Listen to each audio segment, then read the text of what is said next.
சாரதா வாசல்ல உட்காந்துக்கிட்டு தன்னோட கணவன் பிரசாத எதிர்பார்த்துட்டு இருந்தாங்க. அதுக்குள்ள அங்க மருமக அனாமிகா வந்தா. என்ன அத்தை இது? மாமா என்ன சின்ன பையனா? இந்நேரத்துக்கு வந்துட்டு இருக்க போறாரு. எதுக்கு இவ்ளோ டென்ஷன் ஆகுறீங்க? சாயந்தரம் ஆயிடுச்சுன்னா உங்க மாமாக்கு சரியா கண்ணு தெரியாதுமா. யாராவது ஒருத்தர் அவர் கூட இருக்கணும். காலங்காத்தால போனாருல்ல, அந்த பாழடைஞ்ச குகை கிட்ட போயிட போறாருன்னு பயமா இருக்குமா. ஐயோ, அப்படி நினைக்காதீங்க அத்தை. இது வரைக்கும் அந்த வழியில யாரும் போனதில்ல. மாமாவும் போக மாட்டாரு. நீங்க ரொம்ப யோசிக்காதீங்க.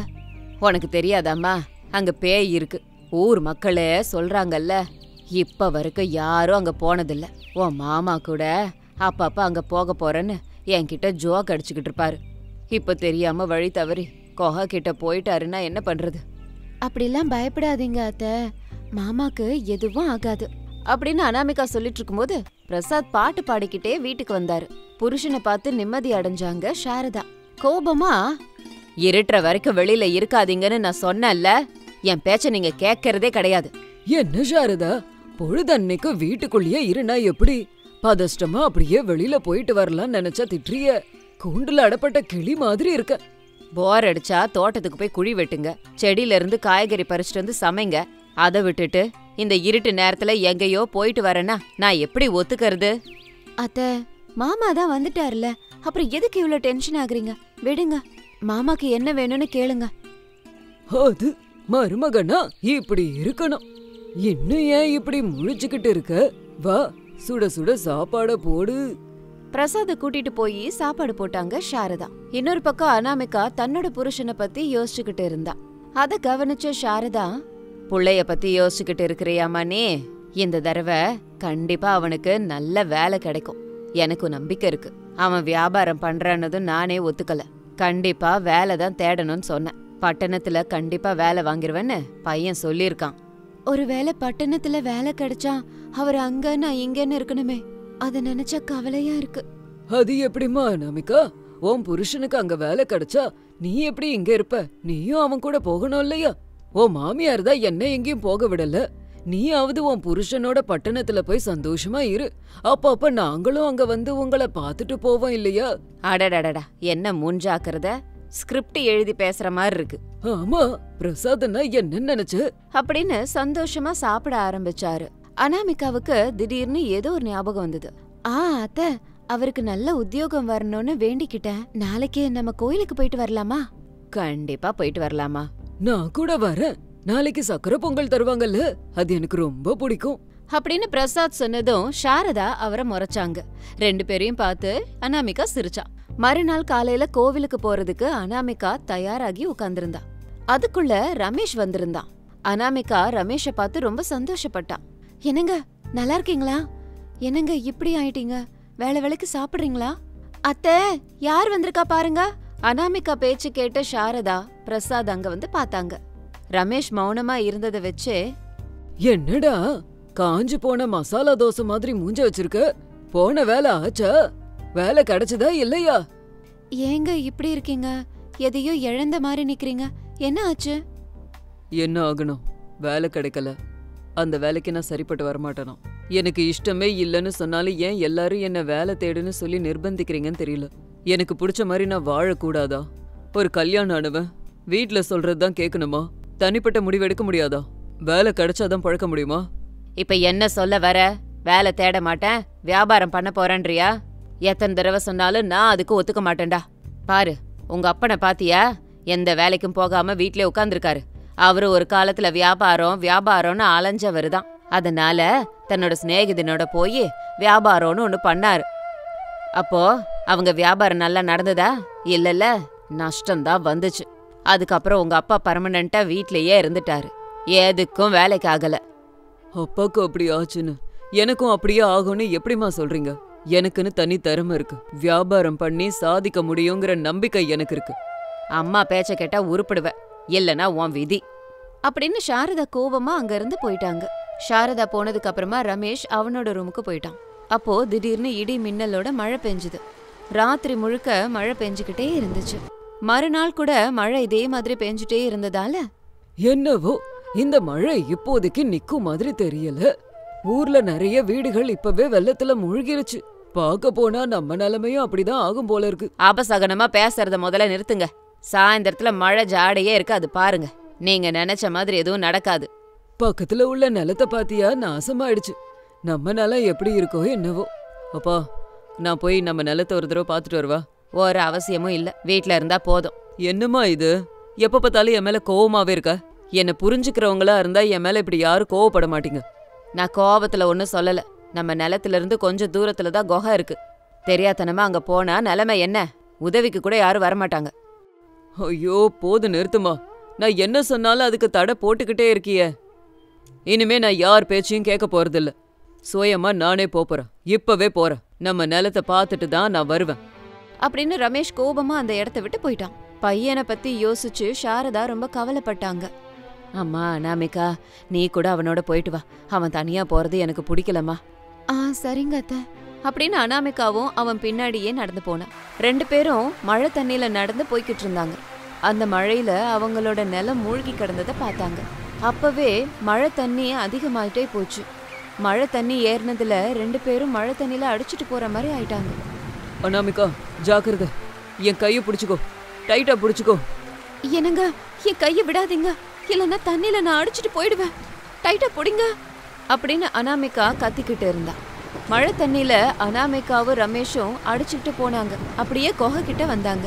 அப்ப வரைக்கும் மலை அடியில இருந்த குகையை பார்க்காத அனாமிகா அன்னைக்குதான் தடவை பார்த்தா. என்னங்க, நம்ம என்ன இங்க வந்துட்டோம்? இங்க வரக்கூடாதுங்க. அத்தை இத பத்தி நிறைய சொல்லிருக்காங்க. இங்க நிறைய பேய்கள் இருக்கான். இங்க வர்றதுக்கு நிறைய பேரு பயப்படுவாங்களாம். இரு, இப்படி பயந்தா எப்படி? இந்த மலைக்கு அடியில இருக்கிற குகை பல வருடங்களா இங்க இருக்குன்னு எனக்கு தெரியும். ஆனா இப்ப வரைக்கும் இதை நான் பார்த்ததே இல்ல. நல்ல வேளை மழையால இங்க வந்தோம். கொஞ்ச நேரம் இருப்போம். ஐயோ, நான் இருக்க மாட்டேன். உடனே இங்க இருந்து வாங்க போலாம். இல்லைன்னா உயிரே போயிடுங்க. என்ன பயமுறுத்தாதீங்க. வாங்க போகலாம். ஐயோ, போலாம். மழையாவது கொஞ்சம் நிக்கட்டுமே. மழை தண்ணிய பார்த்தல வெள்ளம் எப்படி இருக்குன்னு. பெருக்கெடுத்து ஓடிக்கிட்டு இருக்கு. அதாவது கொஞ்சம் குறையட்டுமே.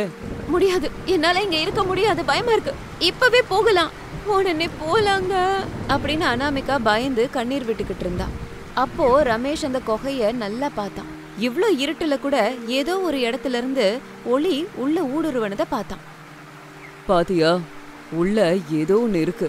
நம்ம போய் பார்க்கலாம். அங்க யாராவது இருக்கலாம். கொஞ்சம் போய் பார்த்துட்டு வரலாம் வா. ஐயோ, நான் வரமாட்டேன். நீங்க வேணா போங்க. நான் வேணும்னா இங்க காவலா இருக்கிறேங்க. சீக்கிரமா வந்துருங்க. இல்லைன்னா இங்க நான் ஒரு நிமிஷம் கூட இருக்க மாட்டேன் அப்படின்னு அனாமிகா சொன்னதுனால ரமேஷ் மட்டும் தைரியமா உள்ள போனான். அங்க போனதுக்கு அப்புறம் ரமேஷுக்கு ஏதோ ஒரு பொருள் கிடைச்சது. அந்த பொருள் என்னன்னு எடுத்து பார்த்தான். அது ஒரு தங்க நாணயம். வெளியில அனாமிகா நின்னுட்டு பயங்கரமா கத்திட்டு இருந்தான். உடனே அனாமிகா கிட்ட வந்தான் ரமேஷ். என்னங்க, போத வெளியே வாங்க. என்னங்க, உடனே இங்க இருந்து நம்ம போயிடலாங்க. எனக்கு ஏதேதோ சத்தம் கேக்குதுங்க. ஐயோ, வந்துட்டேன்ல, சத்தம் போடாத இரு. அனாமிகா கொஞ்சம் கூட லேட் பண்ணாம ரமேஷோட கையை பிடிச்சிட்டு தரன்னு இழுத்துட்டு போனான். பயத்துல தண்ணின்னு கூட பார்க்காம அவ்வளோ வேகமா காலை வீசிக்கிட்டு நடந்து போனா அனாமிகா.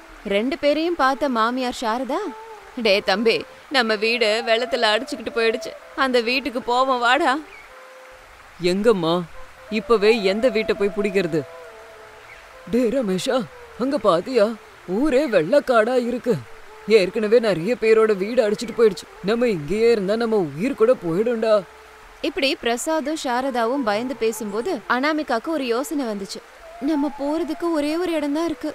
இந்த நிலைமையில வேற வழியே கிடையாது. எங்க அனாமிகா? அந்த குகை தான். அனாமிகா அப்படி சொன்னது எல்லாரும் ஷாக் ஆனாங்க. அதுக்கு ரமேஷ் உடனே ஒத்துக்கிட்டான். மழை தண்ணி இன்னும் அதிகமாயிட்டே போச்சு. எதுவும் யோசிக்காம ரமேஷும் அனாமிகாவும் சாரதா பிரசாத கூப்பிட்டுக்கிட்டு அந்த குகைக்குள்ளார வந்திருந்தாங்க. ஊர் மக்களை கூட அவங்க கூட கூட்டிட்டு வந்திருந்தாங்க. எல்லாருமே அந்த குகைக்குள்ளார வந்தாங்க. கொஞ்ச நேரத்துக்கு மழை இன்னும் அதிகமாச்சு. மழை தண்ணி வேகமாகி வெள்ளம் மலையை அடிச்சுது.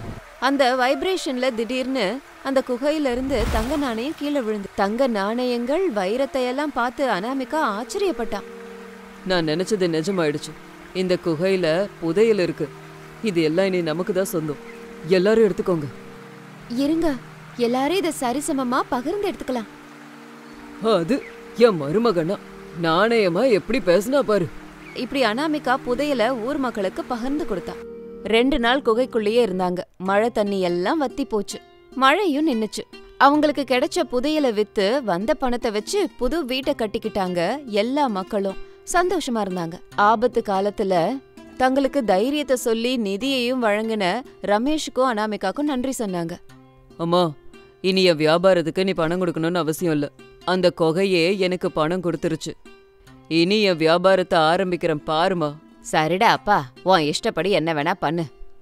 இப்ப நம்ம என்ன பண்ணாலும் எது வந்தாலும் முன்ஜாக்கிரதையா இருக்கணும். அதுக்கான ஏற்பாடுகளை முன்கூட்டியே செய்யணும். அப்பதான் நம்மளால முன்னேற முடியும். அது என் மருமகன்னா, என் மருமக என்ன பண்ணாலும் அதுல ஒரு நாணயம் இருக்கும். இப்படி ரமேஷ் வியாபாரத்தை பாத்துக்கிட்டு அனாமிகா, சாரதா, பிரசாத் எந்த பிரச்சனையும் இல்லாம வாழ்ந்துட்டு வந்தாங்க.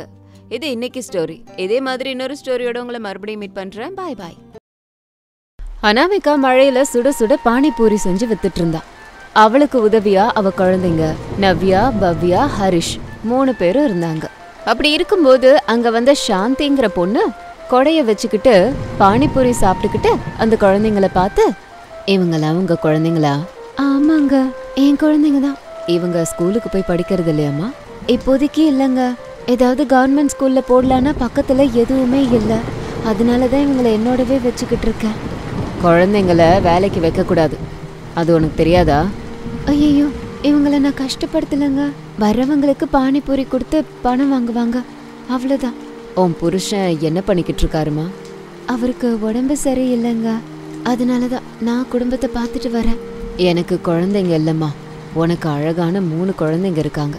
2 பொம்பளை பிள்ளைங்க இருக்காங்கல்ல, அதுல ஒன்னை எனக்கு கொடுத்துட்றியாம்மா? அதை கேட்டதும் அனாமிகா கொஞ்சம் கூட யோசிக்காம உடனே, ஒரு குழந்தைங்கள தரமாட்டேங்க, வேணும்னா 3 பேரையும் கூட்டிட்டு போங்க. உங்களுக்கு சொத்து பத்தெல்லாம் நிறைய இருக்குல்ல. எங்களோடது பணக்கார குடும்பம், குழந்தைங்கள நான் நல்லபடியா பார்த்துப்பேன். அப்படின்னா 3 பேரையும் கூட்டிட்டு போங்க. நிஜமாவா?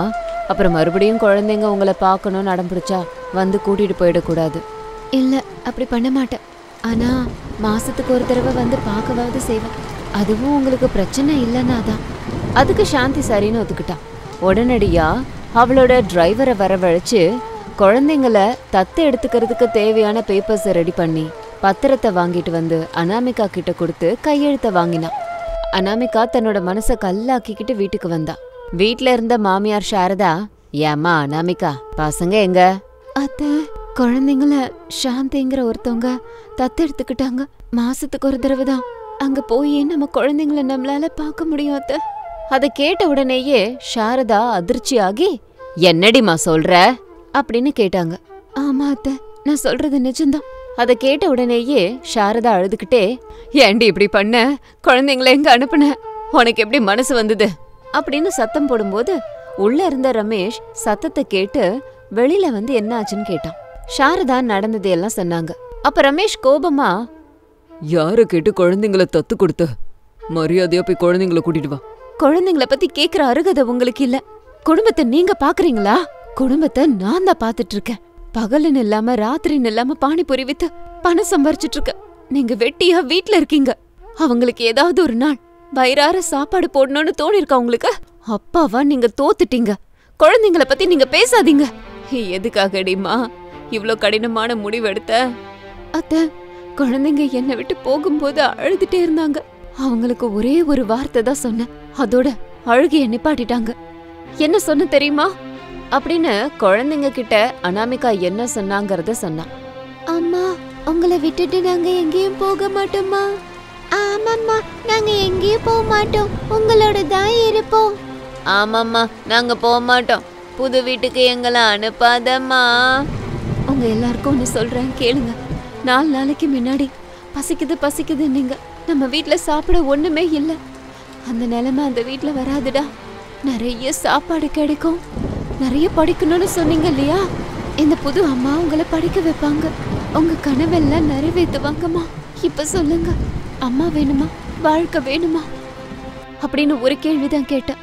அழுகைய நிப்பாட்டிட்டு அவங்களோட போயிட்டாங்க. அம்மா பாசமே அதுங்களுக்கு வரல.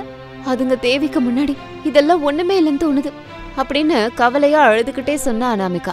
எனக்கு என்ன சொல்றதுன்னே ஒன்னும் புரியல. டேய், இதெல்லாம் ஒன்னாலதான்டா. வேலை வெட்டிக்கு போகாம வீட்டுல இருந்த இல்லையா, இதெல்லாம் அதனாலதான். உங்க அப்பா உயிரோட இருக்கும்போது நம்ம வீட்ல இப்படி ஒரு நிலைமை வந்திருக்கா? உன்னால இப்படி ஒரு நிலைமை வந்துருச்சே. அது கேட்டுட்டு அவன் எதுவுமே பேசாம அந்த இடத்த விட்டு போயிட்டான். அத்தை, எந்த அம்மாவா இருந்தாலும் தன்னோட குழந்தைங்க சந்தோஷமா இருக்கணும்னு தான் நினைப்பாங்க. அவங்க வாழ்க்கை நல்லா இருக்கணும்னு தான் நான் இப்படி பண்ணேன். அங்க அவங்க நல்லா படிப்பாங்க, நல்ல துணிமணி, 3 வேளையும் சாப்பாடு கிடைக்கும். அந்த 3ம் எப்பவும் ஒரு வார்த்தைய சொல்லும் தெரியுமா? நாங்க பெருசாகி நல்லா படிச்சு உங்களை நல்லா காப்பாத்துவோன்னு சொல்லிட்டே இருக்குங்க. அதுங்க நல்லா படிச்சு நல்ல உத்தியோகம் பார்க்கணுங்கிறதா என் கனவு. நான் செஞ்சது சரியோ தப்போன்னு எனக்கு தெரியாது. ஆனா ஒரு அம்மாவா அவங்களுக்கு சரியான வழிய காட்டணும்னு நினைச்சேன் அப்படின்னு அழுதுகிட்டே வீட்டுக்குள்ளார போயிட்டா அனாமிகா. சாரதாவும் ரொம்ப கவலைப்பட்டுட்டு இருந்தாங்க. அவங்களால வேற எதுவும் பண்ண முடியல. மறுநாள் சாயந்தரம் எப்பவும் போல அனாமிகா, வாங்கம்மா வாங்க, சுட சுட ஃப்ரெஷ்ஷான பானிபூரி, வாங்கம்மா வாங்க அப்படின்னு பானிபூரிய வித்துக்கிட்டு இருந்தா. அப்ப திடீர்னு அவளுக்கு அவ பசங்க ஞாபகம் வந்தது.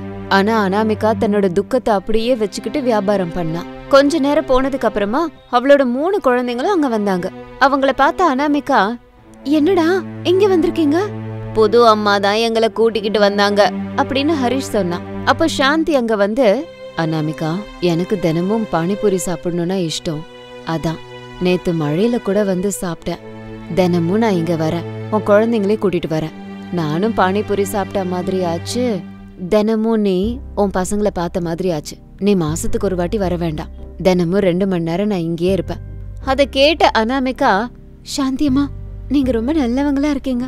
உங்க உதவிய நான் என்னைக்கும் மறக்க மாட்டேன். அதெல்லாம் ஒரு பிரச்சனையும் இல்ல.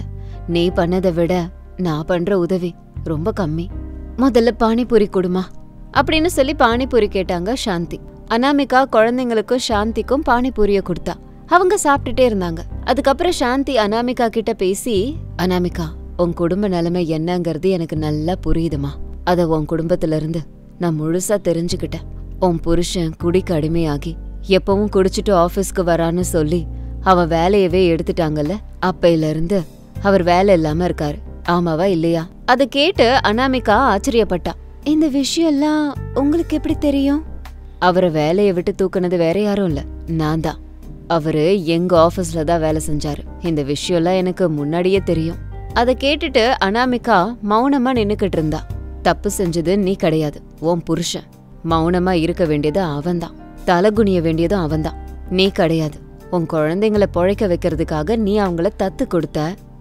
பானிபூரி வண்டி வச்சு விக்கிற ஒரு அம்மாவா நீ வெற்றி அடைஞ்சிட்ட. ஆனா ஒரு அப்பாவா அந்த ஆளு தோத்துட்டாரு. உனக்கு இனி எல்லாமே நல்லதே நடக்கும். அதுக்கு அனாமிகா சரின்னு சொன்னா. இப்படியே நாட்கள் போச்சு. சாந்தி அனாமிகாவுக்கு அவ ஆபீஸ்ல அங்கேயே ஒரு சின்ன வேலை வாங்கி கொடுத்தா. அனாமிகா அங்கேயே பகல்ல வேலை பார்த்துட்டு சாயந்தரத்துல பானிபூரி வித்து ரெட்டிப்பா சம்பாரிச்சா. நாட்கள் போச்சு. அனாமிகா கஷ்டப்பட்டு சம்பாதிக்கிறத ரமேஷ் ஈஸியா செலவு பண்ணிட்டு இருந்தான். அது பிடிக்காத அம்மா சாரதா கோபமா, ஏண்டா பொண்டாட்டி சம்பாத்தியத்துல உட்கார்ந்து தின்றியே, நீ எல்லாம் மனுஷனா? என்னம்மா அது இப்படிலாம் பேசுற? நான் மனுஷன் இல்லைன்னா உன் வயித்துல வந்து எப்படி பிறந்தேன்? இதுல நான் என்ன தப்பு பண்ண? இதுக்கு முன்னாடி நான் சம்பாரிச்ச, நீங்கெல்லாம் உட்கார்ந்து சாப்பிட்டீங்க. உத்தியோகம் புருஷ லட்சணம்டா, அது தெரியாம நீ பேசிக்கிட்டு இருக்கியா? கேட்க எல்லாம் நல்லா தான் இருக்கும். கடுப்பேத்தாத கிளம்பு, ஏற்கனவே தலை வலிக்குது அப்படின்னு சொல்லிட்டு உள்ள போயிட்டான். சாரதா எதுவும் பேசாம அமைதியா இருந்தாங்க. கொஞ்ச நேரம் அப்படியே போச்சு. அங்க அனாமிகா வந்தா. அனாமிகா அந்த வீட்டை பார்த்துட்டு ஷாக் ஆயிட்டா. ஏன்னா மாமியார் மூட்டை முடிச்சோட நின்னுக்கிட்டு இருந்தாங்க. நம்ம 2 பேரும் இந்த வீட்டை விட்டு வெளியே போறோம், கிளம்பி வா. அத்தை, என்ன பேசிட்டு இருக்கீங்க நீங்க? உங்க புள்ளைய விட்டுட்டு நம்ம எங்க போறது? நம்ம இல்லாம அவர் எப்படி அத்தை இருப்பாரு? இருக்க முடியலன்னா சாகட்டும். இவன் இருந்தாலும் ஒண்ணுதான், இல்லனாலும் ஒண்ணுதான். அத்தை, தயவு செஞ்சு இப்படி எல்லாம் பேசாதீங்க. அம்மா குழந்தைங்க கிட்ட பாசத்தை தான் காட்டணுமே தவிர வெறுப்பு கிடையாது. இப்படி சாபம்லாம் விடக்கூடாது அத்தை. அம்மா சாபம் நல்லது இல்ல அத்தை. நான் உயிரோடு இருக்கிற வரைக்கும் நான் அவரை பாத்துக்கிறேன் அத்தை. என்னைக்காவது ஒரு நாள் அவர் கண்டிப்பா மாறுவாரு, அந்த நம்பிக்கை எனக்கு இருக்கு. அது வரைக்கும் நான் அவரோட சேர்ந்தே இருக்கிறேன் அத்தை. தயவு செஞ்சு என்ன தொந்தரவு பண்ணாதீங்க அத்தை அப்படின்னு அழுதுகிட்டே வீட்டுக்குள்ள போனா. இது எல்லாத்தையும் பார்த்த ரமேஷ் ரொம்ப கவலைப்பட்டான். அம்மாவே வேண்டான்ட்டாங்க, கட்டிட்டு வந்த பொண்டாட்டி வேணும்னு சொல்றாளே, இவங்களை கஷ்டப்படுத்தி நான் எப்படி சந்தோஷமா இருக்கிறது அப்படின்னு அழுதுகிட்டே இருந்தான். அன்னைக்கு அப்படியே போச்சு. அன்னைக்கு மறுநாள் ரமேஷ் ஆபீஸ்க்கு போனான். அங்க சாந்திய பார்த்தான். மேடம், என்ன மன்னிச்சிருங்க மேடம். நான் பெரிய தப்பு பண்ணிட்டேன் மேடம். ஆஃபீஸ்க்கு இனிமே நான் குடிச்சிட்டு வரவே மாட்டேன் மேடம். எனக்கு ஒரே ஒரு சான்ஸ் மட்டும் கொடுங்க மேடம். ப்ளீஸ் என் குழந்தைங்களையும் என்கிட்ட கொடுத்துருங்க மேடம். எனக்கு வேலையை திருப்பி கொடுத்தீங்கன்னா உங்களை நான் சாகிற வரைக்கும் மறக்கவே மாட்டேன். உங்க காலை பிடிச்சி கேட்குறேன் மேடம் அப்படின்னு அழுது கேட்டான். அதை கேட்டதும் சாந்தி ரொம்ப இறக்கப்பட்டா. சரி, இப்போதைக்கு வேலை வேணா உங்களுக்கு தரேன். ஆனா குழந்தைங்க உங்க மேல முழு நம்பிக்கை வந்ததுக்கு அப்புறம் நானே கொண்டு வந்து உங்க வீட்ல விடுறேன். அதுக்கு அவன் சரின்னு சொன்னான். அன்னையில இருந்து ரமேஷ் குடிக்கிறத விட்டுட்டு வேலை பார்த்தான். அதை தெரிஞ்சுக்கிட்ட ரமேஷ் குடும்பம் ரொம்ப சந்தோஷப்பட்டுச்சு. கணவன் மனைவி 2 பேரும் சேர்ந்து வேலை செஞ்சுக்கிட்டு சாயந்தரம் ஆனதும் பானிபூரி வண்டியை போட்டுக்கிட்டு சம்பாரிச்சாங்க. 2 பேரும் சேர்ந்து நிறைய சம்பாதிக்க ஆரம்பிச்சாங்க. இப்படியே நாட்கள் போச்சு. சாந்திக்கு ரமேஷ் மேல நம்பிக்கை வந்ததால குழந்தைங்களை கூட்டிட்டு வந்து விட்டுட்டாங்க. அத பார்த்து அவங்க இன்னும் சந்தோஷப்பட்டாங்க. ரமேஷ் அனாமிகா 2 பேரும் கஷ்டப்பட்டு பணம் சம்பாரிச்சு குழந்தைங்களை படிக்க வச்சுக்கிட்டு இருந்தாங்க. இது இன்னைக்கு ஸ்டோரி. இதே மாதிரி இன்னொரு ஸ்டோரியோட உங்களை மறுபடியும் மீட் பண்றேன். அது வரைக்கும் பாய் பாய்.